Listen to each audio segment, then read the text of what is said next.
Kemudian yang kedua, karakter beliau berani. Kalau ini tidak perlu dijelaskan lagi ya tentang keberaniannya Umar ini. Tadi sudah sedikit kita singgung bagaimana beliau ini Al-Faruq. Kalau sudah yakin benar, dia akan mati-matian berani menjalankannya. Suatu ketika bahkan beliau ini protes pada Rasulullah karena kok ini dakwahnya sembunyi-sembunyi terus. Kapan dakwah terang-terangan biar Islam ini segera tersebar? Makanya terus beliau tanya pada Rasulullah, wahai Rasulullah, bukankah hidup kita dan mati kita itu di tangan Allah? Iya, jawab Rasulullah. Kalau memang demikian, mengapa kita diam-diam saja mendakwahkan ajaran kita ini?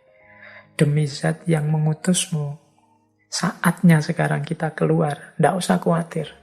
Nah, nanti dalam ceritanya kemudian Rasulullah keluar bersama dua barisan para pengikut awal dipimpin oleh Umar dan Hamzah. Karena yang di depan ini ada dua singa, Umar dan Hamzah, tidak ada orang Quraisy yang berani mengganggu mereka. Bahkan nanti ada cerita lagi tentang keberaniannya Umar ini. Kalau yang lain kan hijrah itu, waktu hijrah ke Madinah, kalau yang lain kan sembunyi-sembunyi. Khawatir ketahuan orang Quraisy karena resikonya nyawa. Tapi kalau Umar bin Khattab, dia malah ngabari semuanya. Bahwa aku mau hijrah.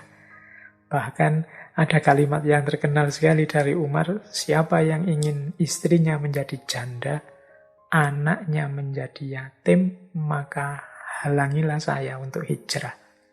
Jadi dia terang-terangan bahkan memberi kabar, mungkin juga menunjukkan rutenya, nih aku mau ke Madinah.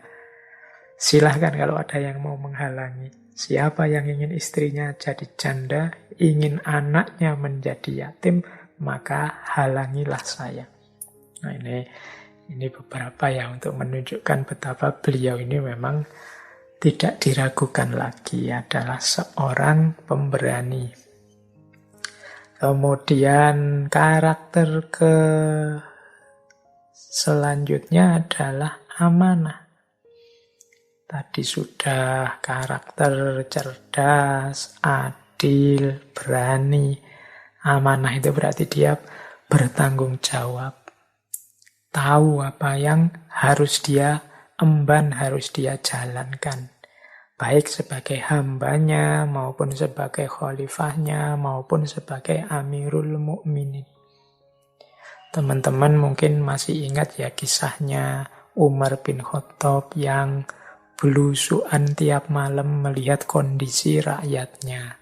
Sampai kemudian ada kisah menemukan seorang ibu dan anak-anaknya yang sangat kekurangan.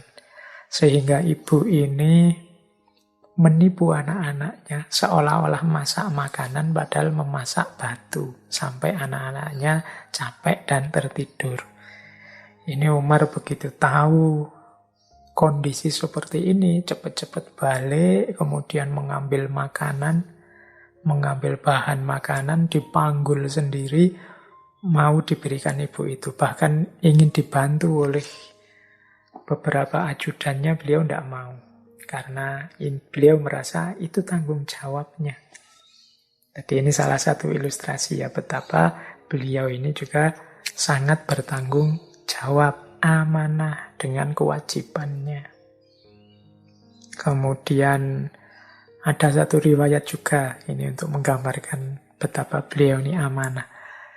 Satu ketika ada sahabat beliau namanya Muawiyah bin Hudaij. Muawiyah bin Hudaij ini satu ketika melihat Umar ini sedang duduk kelelahan, setengah mengantuk.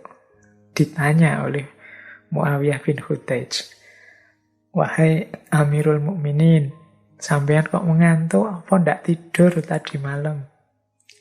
Umar terus menjawab, jika aku tidur di siang hari, aku menyia-nyiakan amanah rakyatku. Kemudian jika aku tidur di malam hari, aku menyia-nyiakan kesempatanku bersama dengan Tuhanku. bagaimana aku bisa tidur di kedua waktu ini, wahai Muawiyah.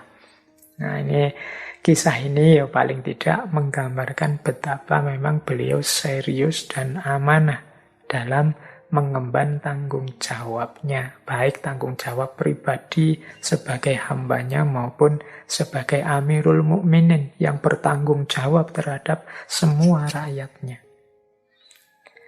Dan yang terakhir, ya kalau ini banyak diceritakan bahwa beliau ini sederhana. Pakaian beliau sangat sederhana, seperti masyarakat pada umumnya yang dipimpinnya. Bahkan kadang-kadang ada riwayat beliau ini sesekali menggunakan baju yang bertambal, jadi tambalan. Ada juga riwayat yang bilang satu ketika umat Islam membuat seragam, mungkin pasukan yang dibikinkan seragam yang sama.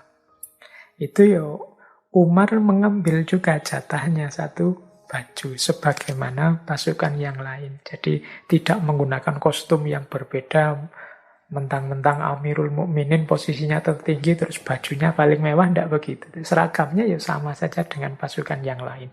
Bahkan dalam cerita itu kain yang diambil untuk bahan bajunya beliau itu kurang lebar, karena beliau kan dikenal tinggi, besar, gagah. Itu ya beliau tidak ngambil dua, tapi mengambil sisa seragam, sisa kain yang dipakai oleh putra beliau. Nah, ini gambaran betapa sederhananya beliau. Kalau teman-teman membaca penaklukan Yerusalem, itu kan di situ diceritakan bahwa Uskup Agung Yerusalem saat itu yang namanya adalah Sophronius. Jadi dia ini mau menyerahkan kekuasaan Yerusalem pada umat Islam kalau yang langsung menemuinya adalah Khalifah Umar. Nah, ya karena memang seperti itu, mau tidak mau akhirnya Khalifah Umar pun berangkat ke Yerusalem bersama seorang pembantunya. Nah, ya karena perjalanan jauh, Umar dan pembantunya ini gantian mengendarai satu unta. Kebetulan menjelang masuk Yerusalem, jatahnya pembantu beliau ini yang di atas unta dan Umar yang di bawah nuntun unta. Wah, ini begitu masuk kota, semua orang gempar melihat Umar yang jalan kaki nuntun unta, sementara di atas unta adalah pembantunya. Jadi ini semakin membuat orang simpati kepada beliau karena kesederhanaannya. Bahkan ada cerita satu ketika ada utusan Raja Persia yang ingin bertemu Umar dan ingin melihat gaya hidup tokoh besar ini. Tetapi sesampainya di Madinah dan dia tanya pada orang-orang di situ di mana rumahnya Khalifah Umar, rumahnya Amirul Mukminin. Akhirnya diantarkan oleh beberapa orang di sana, ditunjukkan itulah rumah beliau. Ini utusan dari Raja Persia ini tidak percaya. Saya minta ditunjukkan istananya di mana. Ya orang yang menunjukkan bilang, ya itu tiap hari beliau ada di situ.